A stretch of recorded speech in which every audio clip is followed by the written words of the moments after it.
ꯑꯍꯥꯟꯕꯗ ꯃꯌꯥꯝꯕꯨ ꯆꯦꯁꯝ ꯅꯋꯥꯁꯅ ꯇꯔꯥꯝꯅ ꯑꯣꯛꯆꯔꯤ ꯑꯃꯗꯤ ꯏꯀꯥꯏ ꯈꯨꯝꯅꯕ ꯎꯠꯆꯔꯤ꯫ ꯉꯁꯤꯒꯤ ꯋꯥꯔꯤꯁꯤꯗ ꯍꯧꯖꯤꯛꯀꯤ ꯃꯇꯝꯒꯤ ꯑꯉꯥꯡꯁꯤꯡꯅ ꯃꯈꯣꯏꯕꯨ ꯄꯣꯛꯄꯤꯔꯤꯕ ꯄꯦꯔꯦꯟꯁꯀꯤ ꯀꯔꯤꯃꯠꯇ ꯈꯟꯗꯕꯗꯨ ꯎꯕ ꯐꯪꯒꯅꯤ ꯍꯥꯏꯅ ꯈꯟꯖꯩ꯫ ꯃꯌꯥꯝꯅ ꯑꯩꯒꯤ ꯈꯣꯟꯖꯦꯜ ꯑꯁꯤꯗ ꯇꯥꯕ ꯅꯨꯡꯉꯥꯏꯇ꯭ꯔꯒꯁꯨ ꯋꯥꯔꯧꯕꯤꯔꯣꯏ ꯍꯥꯏꯅ ꯈꯟꯖꯩ꯫ ꯍꯧꯖꯤꯛ ꯑꯩ ꯌꯥꯝꯅ ꯀꯟꯅ ꯂꯣꯛ ꯊꯨꯡꯖꯔꯤ꯫ ꯋꯥꯔꯤ ꯊꯥꯒꯠꯇꯕ ꯅꯨꯃꯤꯠ ꯍꯨꯝꯅꯤ ꯐꯥꯔꯦ, ꯑꯗꯨꯅ ꯅꯨꯡꯉꯥꯏꯇꯕꯗꯒꯤ ꯋꯥꯔꯤ ꯑꯃꯇꯪ ꯊꯥꯒꯠꯆꯒꯦꯅ ꯔꯦꯀꯣꯔꯗꯤꯡ ꯇꯧꯖꯕꯅꯤ꯫ ꯇꯥꯕ ꯅꯨꯡꯉꯥꯏꯇ꯭ꯔꯒꯁꯨ ꯃꯌꯥꯝꯅ ꯉꯥꯛꯄꯤꯅꯕ ꯍꯟꯅ ꯍꯟꯅ ꯍꯥꯏꯖꯔꯤ꯫ ꯍꯧꯖꯤꯛꯇꯤ ꯋꯥꯔꯤ ꯑꯁꯤꯗ ꯑꯃꯨꯛ ꯃꯥꯏ ꯑꯣꯟꯁꯤꯜꯂꯁꯤ꯫ ꯚꯤꯗꯤꯑꯣ ꯐꯨꯇꯦꯖ ꯑꯁꯤꯗ ꯎꯔꯤꯕꯤ ꯅꯨꯄꯤ ꯃꯃꯤꯡꯅ ꯀꯥꯕ꯭ꯌ ꯙꯥꯔꯀꯔꯁꯦ ꯌꯦꯡꯕꯗ ꯅꯣꯔꯃꯦꯜ ꯑꯣꯏꯕ ꯑꯃꯒꯨꯝ ꯎꯔꯝꯒꯅꯤ, ꯑꯗꯨꯕꯨ ꯎꯔꯤꯕ ꯚꯤꯗꯤꯑꯣꯁꯤꯒꯤ ꯃꯔꯨꯝꯗ ꯂꯩꯔꯤꯕ ꯑꯁꯦꯡꯕ ꯋꯥꯔꯤꯁꯦ ꯇꯥꯔꯒꯗꯤ ꯃꯌꯥꯝꯒꯤ ꯊꯃꯣꯏꯗ ꯁꯣꯏꯗꯅ ꯑꯀꯤꯕ ꯑꯃꯗꯤ ꯄꯣꯛꯀꯅꯤ꯫ ꯚꯤꯗꯤꯑꯣ ꯑꯁꯤꯗ ꯎꯔꯤꯕ ꯃꯤꯀꯨꯞꯁꯤ ꯐꯥꯎꯕꯗꯤ ꯀꯥꯕ꯭ꯌ ꯃꯤꯅ ꯐꯥꯈ꯭ꯔꯦ ꯍꯥꯏꯗꯨꯅ ꯂꯩꯔꯤꯕꯅꯤ꯫ ꯍꯥꯏꯔꯤꯕ ꯀꯦꯁ ꯑꯁꯤ ꯏꯟꯚꯦꯁꯇꯤꯒꯦꯠ ꯇꯧꯅꯕ ꯁ꯭ꯇꯦꯠ ꯑꯅꯤꯒꯤ ꯄꯨꯂꯤꯁꯅ ꯍꯣꯠꯅꯔꯝꯃꯤ, ꯑꯃꯁꯨꯡ ꯃꯁꯤꯒꯤ ꯃꯇꯨꯡꯗ ꯃꯤꯌꯥꯝ ꯃꯥꯡꯗ ꯊꯣꯔꯛꯂꯤꯕ ꯃꯅꯨꯡꯒꯤ ꯋꯥꯔꯤꯁꯤꯅ ꯃꯤꯑꯣꯏꯕ ꯑꯃꯒꯤ ꯋꯥꯈꯜꯕꯨ ꯉꯥꯏꯍꯥꯛꯇꯤ ꯉꯥꯎꯗꯨꯅ ꯂꯩꯍꯟꯒꯅꯤ꯫ ꯏꯆꯥ ꯏꯁꯨ ꯂꯩꯔꯕ ꯋꯥꯔꯤꯁꯤꯕꯨ ꯇꯥꯕꯤꯔꯤꯕ ꯏꯆꯤꯜ ꯏꯅꯥꯎꯁꯤꯡꯅ ꯉꯁꯤꯒꯤ ꯋꯥꯔꯤꯁꯤꯒꯤ ꯑꯁꯦꯡꯕ ꯁꯨꯛꯁꯣꯏ ꯁꯣꯏꯗꯅ ꯇꯥꯕꯤꯌꯨ ꯍꯥꯏꯖꯔꯤ꯫ ꯑꯇꯣꯞꯄ ꯇꯥꯕꯤꯒꯅꯨ ꯍꯥꯏꯖꯕ ꯅꯠꯇꯦ꯫ ꯅꯨꯄꯤ ꯊꯤꯗ꯭ꯔꯤꯕ ꯌꯨꯝ ꯄꯥꯟꯗ꯭ꯔꯤꯕ ꯚꯤꯌꯨꯋꯔꯁꯤꯡꯅ ꯃꯁꯤ ꯍꯥꯏꯔꯦꯅ ꯋꯥꯔꯧꯕꯤꯒꯅꯨ꯫ ꯃꯙ꯭ꯌ ꯄ꯭ꯔꯗꯦꯁꯇ ꯂꯩꯕꯤ ꯀꯥꯕ꯭ꯌ ꯅꯤꯠ ꯑꯦꯛꯖꯥꯝ ꯍꯥꯏꯕꯗꯤ ꯗꯣꯛꯇꯔ ꯇꯝꯅꯕꯒꯤ ꯑꯦꯟꯇ꯭ꯔꯥꯟꯁ ꯑꯦꯛꯖꯥꯝ ꯑꯁꯤ ꯊꯥꯅꯕ ꯄ꯭ꯔꯤꯄꯦꯔꯦꯁꯟ ꯇꯧꯅꯕ ꯔꯥꯖꯁꯊꯥꯟꯒꯤ ꯀꯣꯇꯥ ꯍꯥꯏꯔꯤꯕ ꯃꯐꯝꯁꯤꯒꯤ ꯏꯟꯁꯇꯤꯇ꯭ꯌꯨꯠ ꯑꯃꯗ ꯃꯤꯡ ꯆꯜꯂꯝꯃꯤ ꯑꯃꯗꯤ ꯃꯐꯝꯁꯤꯗ ꯑꯔꯣꯟꯕ ꯈꯔ ꯂꯣꯠꯁꯤꯜꯂꯒ ꯊꯝꯂꯝꯃꯤ꯫ ꯃꯁꯤꯒꯤ ꯃꯇꯨꯡ ꯃꯄꯥ ꯃꯃꯥꯅ ꯀꯣꯇꯥꯗ ꯃꯆꯥꯅꯨꯄꯤ ꯊꯤꯕ ꯂꯥꯛꯄ ꯃꯇꯝꯗ PWD ꯏꯟꯁꯇꯤꯇ꯭ꯌꯨꯠ ꯀꯥꯕ꯭ꯌꯅ ꯂꯩ ꯍꯥꯏꯅ ꯈꯜꯂꯤꯕ PG ꯑꯁꯤꯗꯒꯤ ꯃꯄꯥ ꯃꯃꯥꯒꯤ ꯃꯥꯡꯗ ꯊꯣꯛꯂꯛꯈꯤꯕ ꯑꯆꯨꯝꯕ ꯑꯁꯤꯅ ꯃꯈꯣꯏꯕꯨ ꯌꯥꯝꯅ ꯑꯀꯟꯕ ꯆꯩꯅꯥ ꯑꯃꯈꯛ ꯄꯤꯔꯒ ꯂꯩꯍꯟꯕꯒꯨꯝ ꯑꯣꯏꯔꯝꯃꯤ꯫ ꯉꯁꯤꯒꯤ ꯊꯧꯗꯣꯛ ꯑꯁꯤ ꯃꯙ꯭ꯌ ꯄ꯭ꯔꯗꯦꯁꯀꯤ ꯁꯤꯕꯄꯨꯔꯤꯗꯒꯤ ꯍꯧꯔꯛꯄ ꯑꯣꯏꯔꯝꯃꯤ꯫ ꯃꯐꯝꯁꯤꯗ ꯐꯦꯃꯤꯂꯤ ꯑꯃꯈꯛ ꯂꯩ꯫ ꯐꯦꯃꯤꯂꯤꯁꯤꯒꯤ ꯑꯍꯜ ꯑꯣꯏꯔꯤꯕ ꯃꯤꯑꯣꯏꯁꯤꯒꯤ ꯃꯁꯥꯒꯤ ꯑꯣꯏꯕ ꯄ꯭ꯔꯥꯏꯚꯦꯠꯀꯤ ꯁ꯭ꯀꯨꯜ ꯑꯃꯈꯛ ꯂꯩ꯫ ꯌꯥꯝꯅ ꯆꯥꯎꯔꯕ ꯁ꯭ꯀꯨꯜ ꯑꯃꯗꯤ ꯅꯠꯇꯦ, ꯑꯗꯨꯕꯨ ꯄꯩꯁꯥꯗꯤ ꯑꯗꯨꯝ ꯃꯔꯥꯡ ꯀꯥꯏꯅ ꯁ꯭ꯀꯨꯜ ꯑꯁꯤꯗꯒꯤ ꯇꯥꯜꯂꯝꯃꯤ꯫ ꯏꯃꯨꯡ ꯑꯁꯤ ꯂꯥꯏꯔꯕ ꯏꯃꯨꯡꯁꯨ ꯅꯠꯇꯦ, ꯑꯗꯨꯒ ꯌꯥꯝꯅ ꯀꯥ ꯍꯦꯟꯅ ꯏꯅꯥꯛ ꯈꯨꯟꯕ ꯏꯃꯨꯡꯁꯨ ꯅꯠꯇꯦ꯫ ꯐꯦꯃꯤꯂꯤ ꯑꯁꯤꯒꯤ ꯃꯆꯥꯅꯨꯄꯤ ꯑꯃꯈꯛ ꯂꯩ꯫ ꯃꯍꯥꯛꯀꯤ ꯃꯃꯤꯡꯅ ꯀꯥꯕ꯭ꯌ ꯊꯥꯔꯀꯔ ꯀꯧꯏ꯫ ꯏꯃꯨꯡ ꯑꯁꯤꯅ ꯍꯥꯟꯅꯗꯒꯤ ꯍꯧꯅ ꯃꯆꯥꯅꯨꯄꯤꯁꯦ ꯆꯥꯎꯔꯒ ꯗꯣꯛꯇꯔ ꯑꯃ ꯑꯣꯏꯍꯟꯕ ꯄꯥꯝꯂꯝꯃꯤ꯫ ꯑꯁꯦꯡꯕꯗꯁꯨ ꯏꯟꯗꯤꯌꯥꯒꯤ ꯄꯦꯔꯦꯟꯁ ꯑꯌꯥꯝꯕꯒꯤ ꯃꯪꯂꯥꯟꯁꯤ ꯃꯆꯥ ꯃꯁꯨ ꯆꯥꯎꯔꯒ ꯗꯣꯛꯇꯔ, ꯏꯟꯖꯤꯅꯤꯌꯔ ꯇꯝꯍꯟꯕꯁꯤ ꯈꯛꯇꯃꯛ ꯈꯟꯅꯩ, ꯑꯗꯨꯕꯨ ꯍꯧꯖꯤꯛꯇꯤ ꯃꯁꯤꯒꯤ ꯋꯥꯈꯜꯂꯣꯟꯁꯤꯗꯒꯤ ꯈꯤꯇꯪꯗꯤ ꯍꯣꯡꯂꯛꯄ ꯃꯥꯜꯂꯤ꯫ ꯃꯁꯤꯒꯤ ꯋꯥꯈꯜꯁꯤꯒ ꯂꯣꯏꯅꯅ ꯀꯥꯕ꯭ꯌ ꯁ꯭ꯀꯨꯜꯒꯤ ꯃꯇꯝꯗꯒꯤ ꯃꯦꯗꯤꯀꯦꯜꯒꯤ ꯂꯥꯏꯟꯁꯤꯒ ꯃꯔꯤ ꯂꯩꯅꯕ ꯁꯥꯏꯟꯁ ꯁ꯭ꯇ꯭ꯔꯤꯝ ꯂꯧꯔꯝꯃꯤ꯫ ꯀꯥꯕ꯭ꯌꯒꯤ ꯁ꯭ꯀꯨꯂꯤꯡ ꯌꯥꯝꯅ ꯁ꯭ꯃꯨꯠꯂꯤ ꯑꯣꯏꯅ ꯆꯠꯂꯝꯃꯤ꯫ ꯃꯁꯤꯒꯤ ꯃꯇꯨꯡ ꯆꯍꯤ ꯑꯃꯨꯛ ꯃꯥꯡꯊꯣꯛꯂꯝꯃꯤ꯫ ꯗꯣꯛꯇꯔ ꯇꯝꯕꯒꯤ ꯋꯥꯈꯜ ꯂꯩꯕꯅ ꯃꯦꯗꯤꯀꯦꯜ ꯑꯦꯟꯇ꯭ꯔꯥꯟꯁ ꯄꯤꯅꯕ ꯄ꯭ꯔꯤꯄꯦꯔꯦꯁꯟ ꯇꯧꯕ ꯍꯧꯔꯝꯃꯤ꯫ ꯏꯃꯨꯡ ꯃꯅꯨꯡ ꯑꯃꯗꯤ ꯀꯥꯕ꯭ꯌ ꯃꯁꯥꯅꯁꯨ ꯃꯍꯥꯛꯀꯤ ꯆꯍꯤ 10 ꯁꯨꯔꯛꯄꯗꯗꯤ ꯅꯤꯠ ꯑꯦꯛꯖꯥꯝꯁꯤ ꯃꯥꯏ ꯄꯥꯛꯄ ꯄꯥꯝꯂꯝꯃꯤ꯫ ꯃꯁꯤꯒꯤꯗꯃꯛ ꯃꯍꯥꯛ ꯄ꯭ꯔꯤꯄꯦꯔꯦꯁꯟ ꯇꯧꯕ ꯃꯊꯧ ꯇꯥꯔꯝꯃꯤ꯫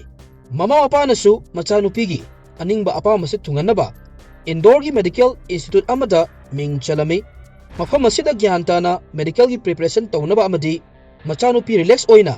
ꯂꯩꯅꯕ ꯑꯃꯁꯨꯡ ꯃꯍꯥꯛꯅ ꯇꯧꯒꯗꯕ ꯃꯊꯧꯁꯤꯗ ꯃꯥꯏ ꯑꯣꯟꯁꯤꯟꯅꯕ ꯄꯦꯌꯤꯡ ꯒꯦꯁ ꯑꯃꯁꯨ ꯂꯧꯕꯤꯔꯝꯃꯤ꯫ ꯃꯇꯧ ꯑꯁꯨꯝꯅ ꯐꯦꯃꯤꯂꯤꯅ ꯁꯤꯕꯄꯨꯔꯤꯗ, ꯑꯗꯨꯒ ꯃꯆꯥꯅꯨꯄꯤ ꯀꯥꯕ꯭ꯌꯅ ꯏꯟꯗꯣꯔꯗ ꯂꯩꯔꯝꯃꯤ꯫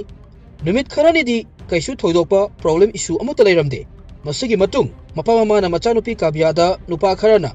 ꯗꯤꯁꯇꯔꯕ ꯇꯧꯔꯦ, ꯃꯁꯤꯅ ꯃꯔꯝ ꯑꯣꯏꯔꯒ ꯃꯆꯥꯅꯨꯄꯤ ꯃꯦꯗꯤꯀꯦꯜꯒꯤ ꯄ꯭ꯔꯤꯄꯦꯔꯦꯁꯟ ꯇꯧꯕ ꯑꯁꯤꯗ ꯄꯨꯛꯅꯤꯡ ꯆꯪꯕ ꯉꯝꯗ꯭ꯔꯦ ꯍꯥꯏꯅ ꯈꯜꯂꯝꯃꯤ꯫ ꯃꯔꯝ ꯑꯁꯤꯅ ꯄꯦꯔꯦꯟꯁ ꯏꯟꯗꯣꯔꯗ ꯂꯥꯛꯇꯨꯅ ꯃꯆꯥꯅꯨꯄꯤ ꯁꯤꯕꯄꯨꯔꯤꯗ ꯑꯃꯨꯛ ꯄꯨꯔꯛꯂꯝꯃꯤ꯫ ꯃꯄꯥ ꯃꯃꯥꯒ ꯄꯨꯟꯅ ꯑꯃꯨꯛ ꯍꯥꯟꯅꯒꯤ ꯃꯑꯣꯡꯗ ꯌꯨꯝꯗ ꯂꯩꯔꯝꯃꯤ ꯑꯃꯗꯤ ꯂꯥꯏꯔꯤꯛꯁꯨ ꯑꯗꯨꯝ ꯌꯨꯝꯁꯤꯗ ꯂꯩꯔꯒ ꯍꯣꯠꯅꯔꯝꯃꯤ꯫ ꯑꯗꯨꯕꯨ ꯑꯃꯨꯛ ꯍꯟꯅ ꯃꯇꯝ ꯈꯔꯒꯤ ꯃꯇꯨꯡ ꯃꯄꯥ ꯃꯃꯥ ꯑꯃꯗꯤ ꯀꯥꯕ꯭ꯌ ꯃꯁꯥꯅꯁꯨ ꯌꯨꯝꯗ ꯂꯩꯔꯒ ꯍꯣꯠꯅꯔꯒꯗꯤ ꯅꯤꯠ ꯑꯦꯛꯖꯥꯝ ꯑꯁꯤ ꯃꯥꯏ ꯄꯥꯛꯄ ꯉꯝꯃꯔꯣꯏ ꯍꯥꯏꯅ ꯈꯜꯂꯝꯃꯤ꯫ ꯃꯔꯝ ꯑꯁꯤꯅ ꯃꯆꯥꯅꯨꯄꯤꯕꯨ ꯑꯦꯅꯤ ꯃꯦꯗꯤꯀꯦꯜ ꯀꯣꯆꯤꯡ ꯏꯟꯁꯇꯤꯇ꯭ꯌꯨꯠ ꯑꯃꯗ ꯃꯤꯡ ꯆꯟꯕ ꯗꯔꯀꯥꯔ ꯑꯣꯏ ꯍꯥꯏꯅ ꯈꯜꯂꯝꯃꯤ꯫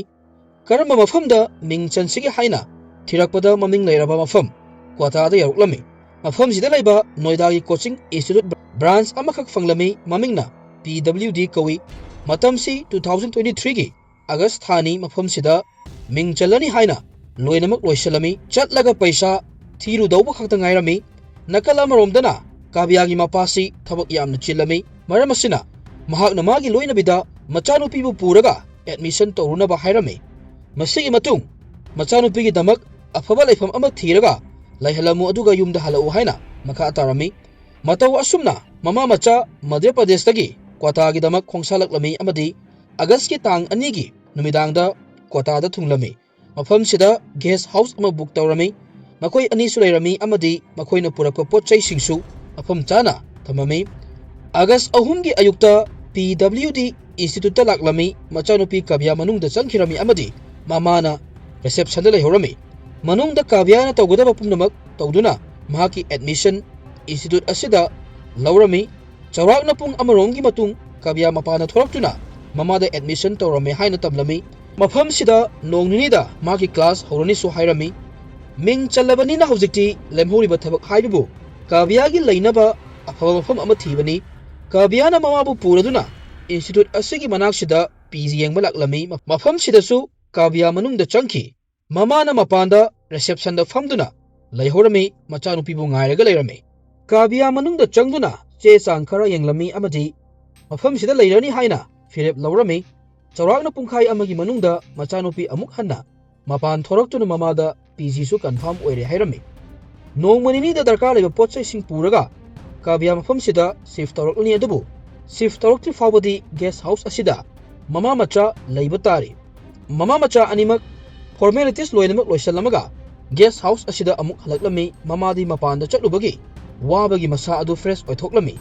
Kavya na mamada hojikti tawgudaba thabak loinamak loirabanina yumda hanba yare hairami. Mamana su mamangda makhoigi thabak si matam chana loiragadi nuidang wairam fawdadi yumda hankhige haina machanupi da hairami.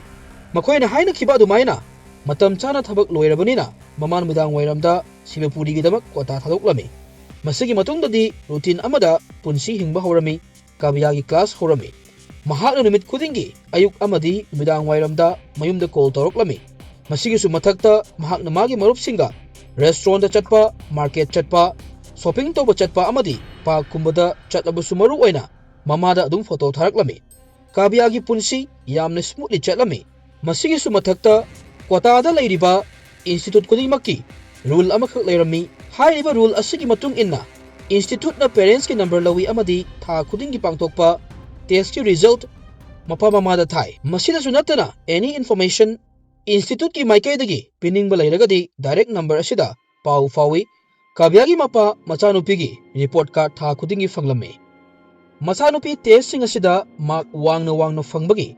mapa mama su haraurami. Machanupi atena matamgi manungda mahakna hotnazaribasi mai paklani haina khalami.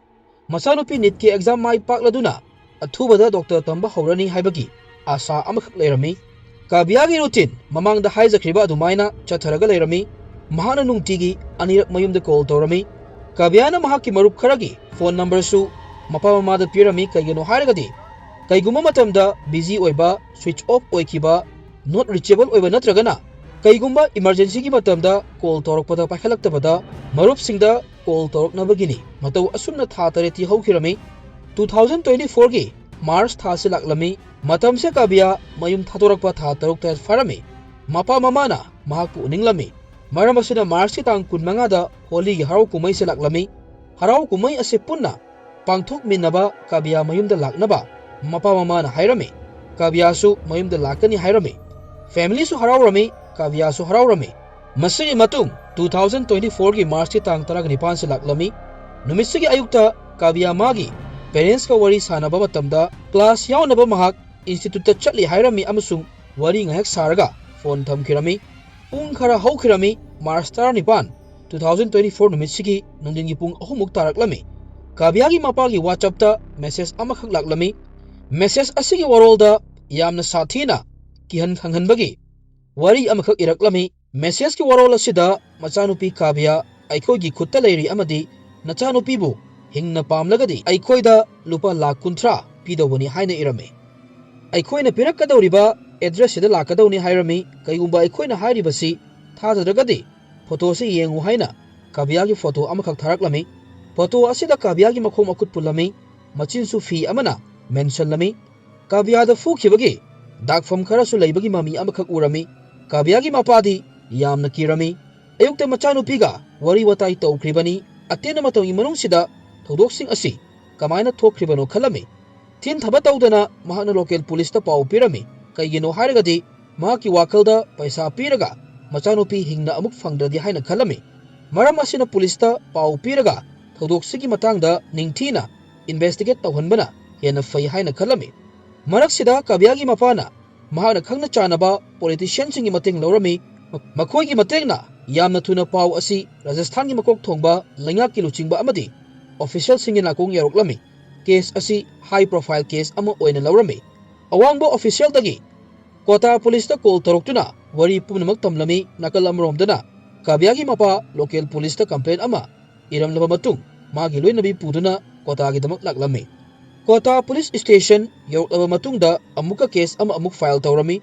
police ta thodok asi khara haksinna lawrami amadi kota da thodok kaya ama toina thoi maramdi mafam sida India gi tongan ba state kaya dagi satra kaya ama makhoi gi manglan adu mai paknaba hotnaba lai ngamdaba pressure saba satra kaya amana masa mathanta sijabagi thodok yamna thoi police na thodok asigi solution se kabyagi institute natragana maki PG asidagi soidana phangani haina khalami Kota police na kabyagi parents puduna mahakna tamliba institute asida laklami amadi kabya tharkar ki information pami hairami mafam sida mahak karma matamda lakhi kari torami amadi mafam sidagi karma matamda thoki haibagi CCTV footage pami hairami adubu matang sida kabyagi parents na yamna nungaitaba paw amakhak fanglami institute ki miyoi singna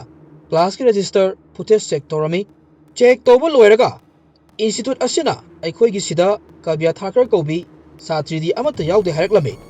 adubu mamana di thajaram de maramdi mahak machanupi ga loinana mafam sida lakhibani mapanda famdaga machanupi na admission gi dabak manungda changkribani atam sida institute ki miyoi singna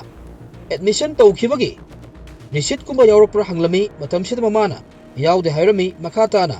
institute kanguna kabya tharkar na class yawba khotpadi direct urabra hanglami matam sida su mamana ude hairami institute ki maikaidagi makhoi gi oiba rules and regulation mayamda yenghalami masigi matung proof torami madudi kabya mafam sida admission lawde haibasi mayam se ubada kabya gi parents ti pungung ngaklami asengma malamba mayam si amata thajaramde amasung asengbo wafam sina kari oidoribano adubu kabya gi mapana magi phone da tha khudingi lakhiba marksheet adu yenghalami amadi kabya mafam sida tamdaba taragadi hairiba marksheet asi kadaidagi laibano hairami coaching tawfam gi miyoina check tobada message asidi local gi number amadagi thabani aikhoi gidi office ki official number lay hairiba number sidagi darkar leiba loinamak parents ta thai hairami amadi private number di sinade haina makha tarami wafam mayam sidagi mayek sena khangba ngamlami madudi thodok asi achauba lalong amagi makha da pangthokpani haibasi kabyagi parents nasu makoina fangliba information mayam si wakalna sagatpada wana tholaga da bangaktani police na message thar iba number asi kadai da gino haina trace toba haurami kabyana magi marup mapangi ni haina magi parents ta pirakiba number sing asi su trace tonaba police ta pirami number sing asi trace tawrikanda kabyana leiramba paying guest asi da chatlaga karma fiyam no yenguna si haiduna police amadi magi parents laklami PG yorba matungda police na kabyagi photo ama uladuna PG mapuda nupi macha asi aroibo oina karma matamda ukhi hanglami adubu mapu asina nupi asidi aigi PG dadi laite hairami police na hojikti kabyagi parents ka punna faminaraga macha nupi ki matangda nakhoina khangba information khudingmak haibira o hokibada thokpa thodoksingi matangda su in details ta hairo hairami matang sida mapa mamana macha nupi indoor da coaching gi thaba afamda nupa kharaga khangna chanaba pau phaunabagi mayumda puduna lakpagi wari sing hairami wafam ase taraga police na tholiba thodok asi indoor ga mari leinaramgadra haina khalami matang sida police na trace tawkhiba number sing adusu loinamak indoor gi ngakto oirami kota di supatagi ming loba khak oirami kabyagi mapana police ta machanu piga nupa aniga khangnabana maram oiraga mahakpu yumda halaga purakhibani hairami nupa ani asi thinaba police ki team ama indoor tharami nupa amagi laifamda police yorami adubu hangthidana tawbada nupa macha asi numit 15 gi mamangda mahakki laifam asi thadoklamlaga chatkhre haba khanglami nupa asigi manakta marup mapang mayam ama lai makhoiga loinana nupi amasu lai adubu makhoi sing asi kana no haibadi fazana in details ta khangde hairami police na nupa ani asi thiba leplamde police na nupa ani mak amuktada fanglamde adubu apartment shift tawkiba nupa asi police na fanglami nupa ase fangbaga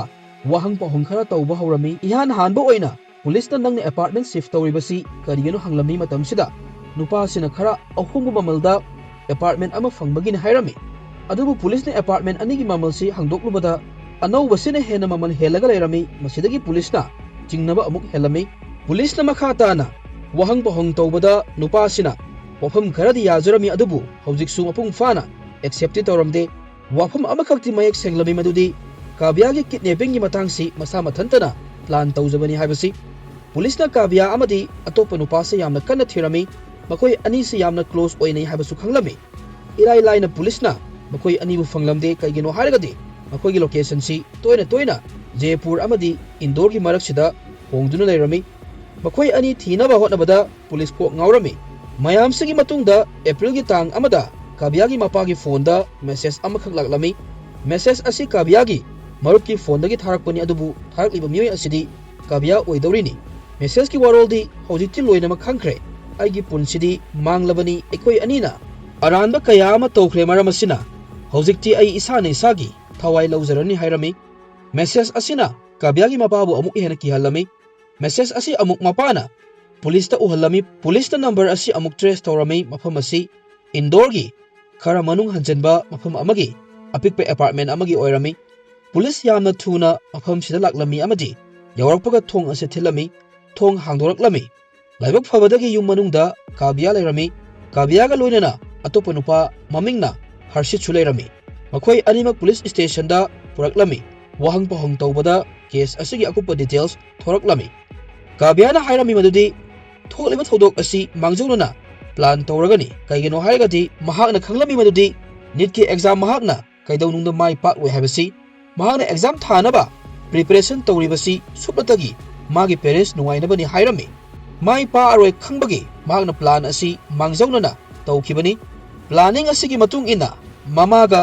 institute चटपा PG दा चटपा ममाबु मपान फमनबा अदुगा admission लौरे PG लौरे हाइना मचिन थिजिनबा अगस्त की तांग अहुमदा ममाना guest house असिदगी हनख्रबा मतुंग काव्यागा खंगनरिबा नुपा ममिंगना हर्षित मफम सिदा लाक्लमी अगस्त की तांग मरी मंगा फाउबा काव्या कोतादा लई मफम मफम चतुना photo कया अम कापलमी लंबीदा थेंगनबा छात्र कया अमगा इंस्टिट्यूट की मतंगदा वरी वताई तौरमी मखोयगा सेल्फी कया अमसु कापलमी मसिदसु नतना मार्केट शॉपिंग मॉल रेस्टोरेंट कयादा चतुना फोटो सु कापलमी फोटो से खरा यामलबा मतुंगदा काव्या ज्ञान तारमी अमदी था खरदी पिक्चर मयामसिना ज्ञान ताना मयुमदा थाबा यारानी खलमी मसिगी मतुंग अगस्त की तांग तरुकता इंदौरदा अमुक हलकलमी इंदौरदा हलकलबा मतुंग मागी नुंसिनबा नुपा हर्षितका लिव इन दा लैबा हौरमी मफम सिदगी मयुमदा नुंटीगी अनेरक फोन तौरमी हर्षित की मरुप खरागी नंबर पीरदुना इमरजेंसी की मतमदा नंबर सिंग असिदा पाउ फरकनबसु पीरमी हर्षित की अतोपा मरुप अमना काव्यागी मार्क सेमलगा था खुदिंगी मपादा थारमी मचानुपी काव्या कोतादा लारिक निंगथिजना तमली खन्नबगीदमक किडनैपिंग तौबगी वफम सिसु काव्यागी प्लान तौबगी मरमना इंडिया ददी नीट की एग्जाम पास तौबा ngamnaroidabani mayumdagi lupa lakh 30 lauraga atop leibakta chatlaga doctor tamdunabani hairami planning asigi matung ina numit 15 nimbuki mamangda marup amana lairamba apartment asida kabyagi makhong makut puladuna masada fukhibagi dakpham makeup tawraga photo kaplami masigi matung apartment asi thadoklami marsi tang 18 gi footage ama police na fanglaba matungda thodok asigi achumbasi mayek sengna khanglakibani footage asi kabyagi mapata message laklaba matung pung 30 gi matung gini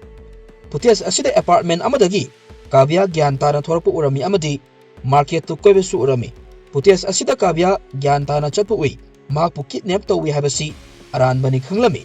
ahan be apartment asida photo kaplaga matungda mapada thadrikanda yamna thune apartment asidagi shift tawrami apartment shift tawro matungda makoina kakhiba photo asi mapada tharami photo thengna thabagi maramna hatu apartment change tawdonabani plan asina magi marupki angle ni kabyada wahang pahong tawbada wafam khara amuk mek senglami haukiba tha manga taruktagi makoi indoda leirami adubu case asi police na investigate tawre makoi bu thirga leire khangbadagi kabya amadi harshit amritsar da chelami golden temple gi manak sida leirami chaba thakpana temple asida tawrami mayam su henna khangbira loni madudi temple asida nungti gi mi mayam ama free da pizza pithak tawrami masi makoi gi londa langar kawi